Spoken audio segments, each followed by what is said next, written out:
बंधु मैंने आजिर एही कार्यक्रम को आपण मानक स्वागत। आजिर एही कार्यक्रमटी मीन राशि व्यक्ति विशेष मानक पई बहुत महत्वपूर्ण अटे।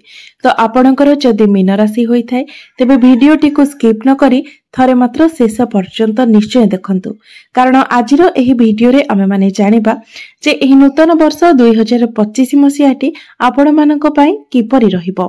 कारण जेतेबेले भी नुआ वर्षर आरंभ हेबाकु जाउथाय तो आम समस्तक मनरे एही उत्कंठा रही थाए जे आसिबाकु जाउथिबा नुआ वर्षटी आम मानक पई किपरि रहिबो। एही नुआ वर्ष रे आम जीवन रे केउ सब परिवर्तन हेबो। तेबे एही 2025 मसिया रे मीन राशि व्यक्ति विशेष मानकर स्वास्थ्य, शिक्षा, प्रेम जीवन, वैवाहिक जीवन, भाग्य, क्यारियर एवं व्यापार वाणिज्यर स्थिति किपरि रहिबो से विषय रे आजिर एही वीडियो रे आमे माने विस्तार रूप में आलोचना करिबा। तेबे बंधु माने आपण जानि रखिबा उचित जे 2025 मसियाटी अन्य वर्ष मानक परि एते साधारण नहे, कारण एही वर्षटी रे चारोटी बड़ ग्रह मानकर राशि परिवर्तन हेबाकु जाउछि, जाकी एक महासंयोग अटे। एही 2025 मसिया रे शनि, राहु, केतु एवं देवगुरु बृहस्पति निजर राशि परिवर्तन करबाकु जाउछंती। जेतेबेले कि शनि प्रति 2.5 वर्ष रे निजर राशि परिवर्तन करिथांती, राहु एवं केतु प्रति 1.5 वर्ष रे निजर राशि परिवर्तन करिथांती एवं देवगुरु बृहस्पति प्रति 1 वर्ष रे निजर राशि परिवर्तन करिथांती। मात्र एही 2025 मसिया रे एही 4 कोटी बड़ प्रमुख ग्रह निजर राशि परिवर्तन करबाकु जाउछंती। तेबे आपण जानि रखिबा उचित जे शनि जेतेबेले निजर राशि परिवर्तन करिवे तो आपणक राशि रे जे शनि 7.5 चलीछि ताहार द्वितीय चरण आरंभ होइजिबो। तेबे शनि 7.5 रो द्वितीय चरण रे आपणको केउ भली फल प्राप्त हेबो ता विषय रे एक वीडियो मु ऑलरेडी बनै सारिछि, जाके अपलोड मते होई सारिछि। तो आपण जदि जानिबाकु चाहंती जे शनि 7.5 रे आपणको सहित केउ सब घटना घटिबो, आपणको जीवन रे कोन सब परिवर्तन हेबो, आपणको केउ कार्य करिबा उचित एवं केउ कार्य ठारू दूरे रहिबा उचित, तेबे से वीडियोटी को आपण निश्चित भाबरे देखि परिबे। तेबे एबे आसंतु आरंभ करिबा आजिरो एही कार्यक्रम को, जाकी जन्म राशि एवं चंद्र राशि उपरे आधारित अटे। तेबे वीडियोटी रे आगो को बढ़िबा पूर्वरु जदि आपणकर मीन राशि होई थाए तेबे वीडियोटी को लाइक करी चैनल टी को सब्सक्राइब करि देबे एवं कमेंट बॉक्स रे भक्ति एवं श्रद्धार सहित जय श्री जगन्नाथ निश्चय लिखिबे। तेबे बंधु माने राशि चक्रर 12 गोटी राशि मध्यरु शेष राशि अर्थात 12 नंबर राशि हेउची मीन राशि एवं आपणक राशिर अधिपति हेउछन्ते देवगुरु बृहस्पति।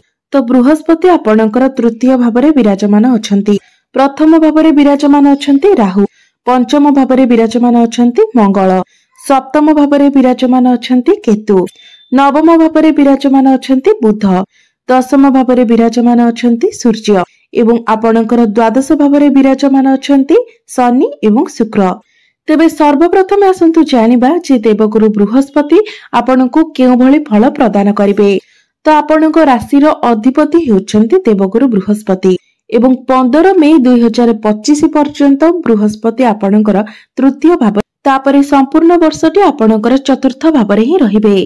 तो जे पर्यंत बृहस्पति आपणकर तृतीय भावरे अछन्ति, तृतीय भावटी बृहस्पतिଙ୍କର शत्रु गृह अटे।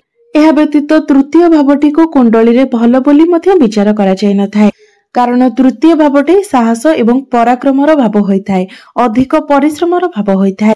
तो जे पर्यंत गुरु आपणकर तृतीय भावरे रहिछन्ति आपणको अधिक ट्रावेल करबाको पड़िबो, छोट मोट जागा को आपण अधिक यात्रा करि पारंती एवं आपणको प्रत्येक जिनिस रे अधिक परिश्रम करबाको पड़ुछि। मात्र आपण जेते परिश्रम करूछन्ति सेही हिसाब रे आपणको फल प्राप्ति होई पारु नाही। तो 2024 रे आपण देखिथिबे जे आपण जेते परिश्रम कले मध्य परिश्रम अनुसार आपणको मूल्य मिलु नाही एवं 15 मई पर्यंत मध्य आपणको सहित एभली परिस्थिति रहिबो। देवगुरु बृहस्पति आपणकर प्रथम भावर स्वामी हेबा सहित आपणकर दशम भावर मध्य स्वामी अटंती, अर्थात दशम भावर अधिपति जेतेबेले आपणकर तृतीय भावरे विराजमान अछंती तो आपणको ऊपर बहुत अधिक कार्य भार रहिबो। 24 घंटा मध्यरु मानि नियंतु जे आपणको 12-14 घंटा काम करबाको पड़िबो। आपणको ऊपर कामर रेस्पोंसिबिलिटी अधिक रहिबो, ताहा कार्य क्षेत्र रे हेउ किमा निजर घर परिवार रे हेउ एवं गुरु जेहेतु आपणकर तृतीय भाव अच्छे तो आपण मध्य डिसाटिस्फेक्शन देखा देव। आपण निजे यह अनुभव करेंगे जे मुझे कार्य करुच्ची सही अनुसार मते लाभ मिलूना, मते पारिश्रमिक मिलूना, सही अनुसार मते रिजल्ट मिलूना। मात्र 15 मे 2025 को जेतेबेले गुरु आपणकर चतुर्थ भाव को चलन करेंगे, चतुर्थ भावटी होइथाय केंद्र एवं केंद्र बहुत शुभ बोली माना जाए। यह सहित चतुर्थ भावटी होइथाय समस्त प्रकार भौतिक सुखर भाव, आपणकर मांकर भाव, समस्त प्रकार लग्जरियस जिनिसर भाव। तो जेतेबेले आपणकर राशिर अधिपति देवगुरु बृहस्पति आपणकर चतुर्थ भाव को आसीबे तो सर्वप्रथमे आपणक मांक स्वास्थ्य रे सुधार आसीबाको लागिबो। मांक सहित आपणकर संपर्क भल रहिबो, जहाकि एबे आपणकर मां को नै कि जो चिंता रहुछि, मांकर स्वास्थ्य रे जहा किछि समस्या रहुछि, तो जेतेबेले गुरु चतुर्थ भाव को आसीबे तो ए सब रे आपण पॉजिटिव चेंजेस देखिबाको पाइबे। एहा व्यतीत आपण कोनोसी प्रॉपर्टी किंबा जानवाहन किणाकिणी करबा पई मन बळाई पारंती। आपण निश्चित भाव में कोनोसी जिनिस किणाकिणी करिवे, जहा फल रे आपणको खुशी प्राप्ति हेबो, आपणकर खुशी द्विगुणित हेबो। एहा पूर्वरु अर्थात गुरु जे पर्यंत आपणकर तृतीय भाव में रहउचंती, एही भितरे आपणक मन रे जे शंका रहउची, आपणक ऊपर जे कार्यभार रहउची, जे प्रेशर रहउची, जे बहुत अधिक रेस्पॉन्सिबिलिटी आपणक ऊपर रहउची, ताहा जेतेबेले गुरु आपणकर चतुर्थ भाव को चलन करिवे तो ए सब आपण हल्का होई जिवे। एवं जेतेबेले गुरु आपणकर चतुर्थ भाव को आसीबे तो गुरुंकर दृष्टि आपणकर दशम भाव उपर को रहिबो, निजर स्वगृह उपर रहिबो, जहा फल रे आपणकर कैरियर रे मध्ये ग्रोथ आसीबो। आपणक मध्यरे मैनेजमेंट स्किल बहुत भल रहिबो, कम्युनिकेशन मध्ये आपणकर बहुत भल रहिबो। एहा सहित गुरु नवम दृष्टि रे आपणकर द्वादश भाव को मध्ये देखिबे, जहा फल रे आपणकर वैदेशिक गतिविधि बढ़ी जिवो। एमएमसी कंपनी रू आपनको जॉब ऑफर आसी पारे, विदेश यात्रा मध्ये आपण करि पारंती किबा लॉन्ग ट्रैवल मध्ये करि पारंती। या सहित आपणकर खर्च मध्ये बढ़ी जिवो, कारण गुरुंकर दृष्टि द्वादश भाव उपरे पड़िबो। द्वादश भावटी होइथाय खर्चर भाव, तो एही समय आपणकर खर्च रे मध्ये वृद्धि देखिबाको मिलिबो। या सहित गुरु पंचम दृष्टि रे आपणकर अष्टम भाव को देखिबे, जहा फल रे आपनको गभीर ज्ञान प्राप्ति हेबो, आपण गहन अध्ययन करिवे। या सहित आपण उच्च शिक्षा मध्ये करि पारंती, मात्र आपण निजर डाइजेशन प्रति ध्यान देबा उचित, निजर खाद्यपेय उपरे आपण नियंत्रण रक्षा करबा उचित, बाहर खाद्य को आपण संपूर्ण रूप रे अवॉइड करबा उचित। एबे आसंतु जानिबा शनि राशि परिवर्तन करबा परे आपनको केउ भली फल प्रदान करिवे, कारण शनि केवल राशि परिवर्तन करिवे नाही, शनि राशि परिवर्तन करबा सहित आपणकर शनि 7.5 रो द्वितीय चरण मध्ये आरंभ होई जिवो। तो वर्तमान शनि आपणकर द्वादश भाव में विराजमान अछंती एवं 30 मार्च 2025 को शनि आपणक राशि रे प्रवेश करिवे, अर्थात आपणकर प्रथम भाव को चलन करिवे। बंधु माने पूरा 30 वर्ष परे शनि आपणकर राशि को प्रवेश करूछंती, कारण शनि गोटे राशि रे 2.5 वर्ष पर्यंत रही थांती एवं आपणक राशि रे शनि 2.5 वर्ष पर्यंत ही रहिबे। तो शनि जे पर्यंत आपणकर द्वादश भाव रे अछंती, तो द्वादश भावटी होइथाय विदेशर भाव एवं खर्चर भाव। तो शनि आपणकर द्वादश भाव रे जे पर्यंत अछंती, आपण निजर पादरे जंत्रणा अनुभव करिवे, पादरे आपण थक्कापण अनुभव करिवे, परिवार रे आपणको अशांति देखा देबो, परिवार रे क्लेश देखा देबो। एहा सहित एही समय आपणको निजर बाणी उपरे नियंत्रण रखिबार अछि, धैर्य को आपनको निज भितर धैर्य को आपनको बढ़ाइबाको हेबो, कारण एही समय आपणकर धैर्य रे मध्ये कमी देखा देबो, कारण शनिकर दृष्टि आपणकर द्वितीय भाव उपरे रहुछि एवं 30 मार्च पर्यंत आपणकर द्वितीय भाव उपरे शनिकर दृष्टि रहिबो। तो द्वितीय भावटी होइथाय आपणको कुटुंब परिवारर भाव, धनर भाव एवं आपणकर बाणीर भाव। तो आपण निजर बाणी उपरे नियंत्रण रक्षा करबा उचित। जेतेबेले भी काहाको किछि आपण कहउचंती तो कहबा पूर्वर भाबे चिंते कहबा उचित। एमिति भी हेबो जे आपण जाहाको जहा कहउचंती ता भलो अर्थ रे कहउतिले मध्य ता खराब रे परिणत होई जिवो। तेबे शनि द्वादश भाव रे रहिबा गोटे पॉजिटिव आपणक पई रहिबो जे दूर दूर रे थिबा व्यक्ति मानक सहित आपणकर भलो कनेक्शन रहिबो, जहा फ्यूचर पई आपणकर काम रे आसीबो। एपरि किछि व्यक्तिଙ୍କ सहित आपणकर संपर्क स्थापन हेबो जे मानक सहित पूर्वरो आपणकर कोनोसी संपर्क नथिला, दूर जगारो आपणको लाभ प्राप्ति हेबो, टूर एवं ट्रावेल्स क्षेत्र में थिबा व्यक्ति मानक लाभ प्राप्ति हेबो। आपण जदि लॉन्ग ट्रावेल्स करूछंती तो सेथिरे मध्ये आपनको लाभ मिलिबो। तो एही 2024 मसियारे आपणकर शनि 7.5 प्रथम चरण चालुछि, जाकि 2025 मसियार 30 मार्च पर्यंत रहिबो। तेबे जेतेबेले हमर शनि 7.5 प्रथम चरण चली थाए तो आपण आम भितरे शनि मैच्योरिटी लेवल को बढ़ाई थांती, हमको अधिक मैच्योर बनाई थांती, आम उपरे बहुत सारा रेस्पॉन्सिबिलिटी देई थांती, कार्यभार देई थांती, जीवन को हमर बहुत भाबरे से बदलाई देई थांती।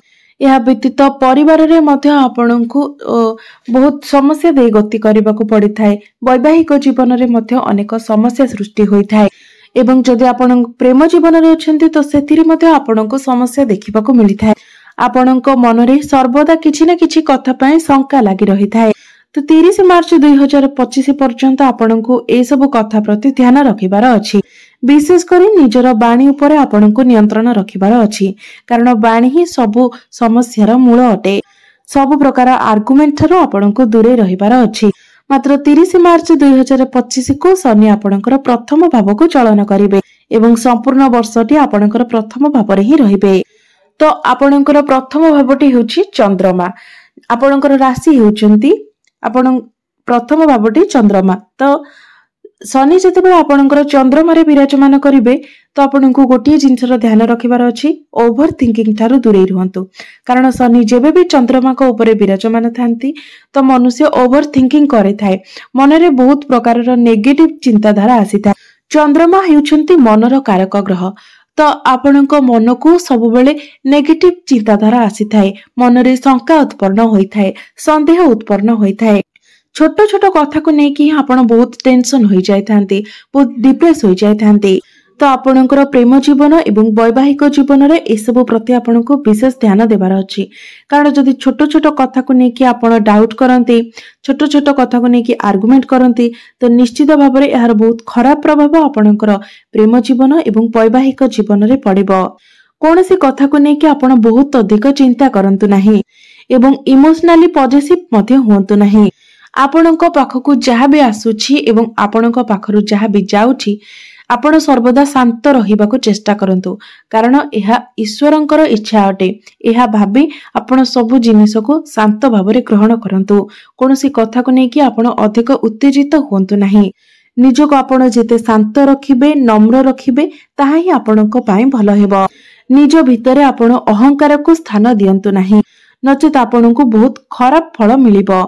मन रखंतु आपणकर शनि 7.5 चलीछि। शनि हेउछंती कर्मर कारक ग्रह, न्यायदाता, कर्म फलदाता। तो आपण जेउ भली कर्म करिवे शनि आपणको से भली ही फल प्रदान करिवे। एही समय आपण काहा सहित कोनोसी प्रकारर खराब व्यवहार करंतु नाही, काहाकू निजर जानतारे अथवा अजाणतारे कष्ट दियंतु नाही, गुरुजन माननकु अपमान करंतु नाही, गुरुजन माननकर सम्मान करंतु। एही समय आपण मद्यपान करंतु नाही किंबा आमिष सेवन करंतु नाही, मिथ्या कहंतु नाही, चोरी करंतु नाही, कुसंगति रे फसंतु नाही। जेते पारिबे निजको भल रास्ता रे रखिबा पई चेष्टा करंतु। सब प्रकारर खराब जिंस ठारू निजको दूरे रखंतु, नचेत आपणक पई एही शनि 7.5 आहुरी अधिक कष्टदायक होइजिबो। एहा व्यतीत आपणकर क्यारियर रे स्थान परिवर्तन होई पारे। जो माने चाहुचंती स्थान परिवर्तन करबा पई तो सेमानंको पई समय भलो रहिबो। तेबे आपणकर वैवाहिक जीवन रे एही शनि 7.5 रो द्वितीय चरण आर्गुमेंट नै के आसीबो। तो आपण जेते पारिबे निज ऊपर कंट्रोल करंतु एवं आर्गुमेंट थारो बचंतु। मात्र जो माने अविवाहित अटंती, मीन राशि रो व्यक्ति विशेष माने जो मानकर विवाह बयस होई गले मध्य विवाह होई पारु नथिला, तो जेतेबेले 30 मार्च 2025 को शनि राशि परिवर्तन करिवे तो आपणकर विवाह जोग खोली जिवो। आपणक पाखको भल भल प्रस्ताव आसीबो एवं आपणकर इच्छा मुताबक जगह आपणकर विवाह मते होई जिवो, कारण शनिकर दृष्टि आपणकर सप्तम भाव उपरे पड़िबो। सप्तम भावटी होइथाय वैवाहिक जीवनर भाव। तो 2025 मसिया हो किंबा 2026 मसिया हो आपणकर विवाह एही 2 वर्ष मध्यरे केबे भी होई जिवो। तो बंधु माने शनिकर दृष्टि आपणकर तृतीय भाव उपरे पड़िबो।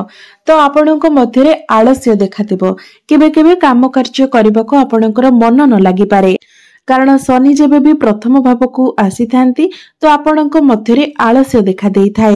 गुरुଙ୍କ द्वारा आपणकर सुख सुविधार वृद्धि हेबो, मात्र आपणक मध्यरे आलस्य देखादेब। एबे आसंतु जानिबा राहु एवं केतु आपणको केउ भली फल प्रदान करिवे।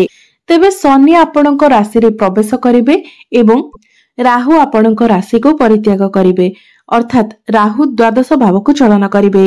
18 मई 2025 को राहु आपणकर द्वादश भाव को चलन करिवे, कारण राहु एवं केतु सर्वदा वक्र गति करिथांती, पछको आसीथांती।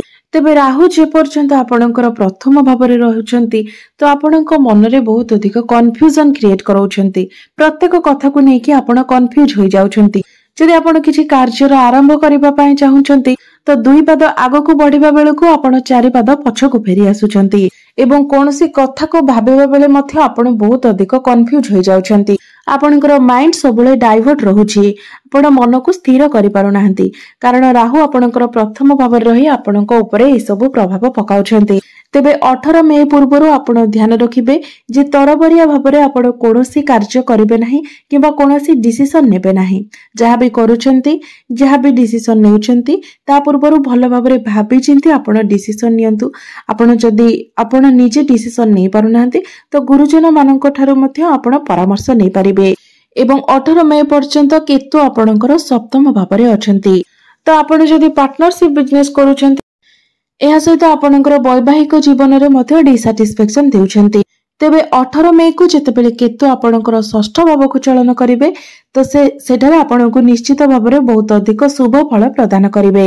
राहु 18 मई को आपणकर द्वादश भाव को चलन करिवे, जहा फल रे आपणकर वैदेशिक गतिविधि बढ़ी जिवो, आपणकर फाइनेंशियल ग्रोथ हेबो, हठात करी आपणकर इनकम रे ग्रोथ आसीबो। मात्र एहा परे बे आपणको कोर्ट कचेरी एवं निजर शत्रु मानक ऊपर ध्यान रखिबार अछि। एही समय आपणकर गुप्त शत्रु सृष्टि होई पारंती, कारण केतु जेहेतु आपणकर षष्ठ भाव रे रहिबे तो आपणकर गुप्त शत्रु गढ़ी उठिबे, जे मानकु कि आपण सहजरे जानि पारिबे नाही। आपणकर पिठी पछरे से माने आपणक विरुद्ध रे षडयंत्र करिवे। तेबे आपणको से सब रे ध्यान देबार कोनोसी आवश्यकता नाही, कारण से माने आपणकर कोनोसी भी क्षति करि पारिबे नाही। तेबे आपणकर जे वैदेशिक गतिविधि हबो सेथिरे निश्चित भाव रे आपणको लाभ प्राप्ति हेबो। एवं आपण जदि इंपोर्ट एक्सपोर्ट किबा मैन्युफैक्चरिंग रो कार्य करूछंती तो सेथिरे मध्ये आपणको बहुत अधिक लाभ मिलिबो। तेबे एबे आसंतु जानि नेबा किछि प्रतिकार विषय रे, जो प्रतिकार गुडिक करिबा द्वारा निश्चित भाव रे एही वर्षटी रे आसुतिबा अशुभत्व गुडिकर खंडन होई पारिबो एवं आपणको अधिक शुभत्व प्राप्ति होई पारिबो। तो जेहेतु आपणकर शनि 7.5 चलीछि तो प्रत्येक दिन आपण शनिकर बीज मंत्र 108 थर जप करंतु। प्रत्येक दिन आपण हनुमान चालीसार पाठ करंतु एवं प्रत्येक दिन गुरुंकर बीज मंत्र मध्य 108 थर जप करंतु। एहा व्यतीत प्रत्येक दिन आपण उदित सूर्य को जलार्घ्य अर्पण करंतु। निश्चित भाव में आपनको अधिक शुभत्व प्राप्ति हेबो, आपणकर भाग्य रे उन्नति हेबो। तेबे बंधु माने आपणकर जीवन मंगलमय हेउ, एहा ईश्वरक निकट रे मोर प्रार्थना। धन्यवाद।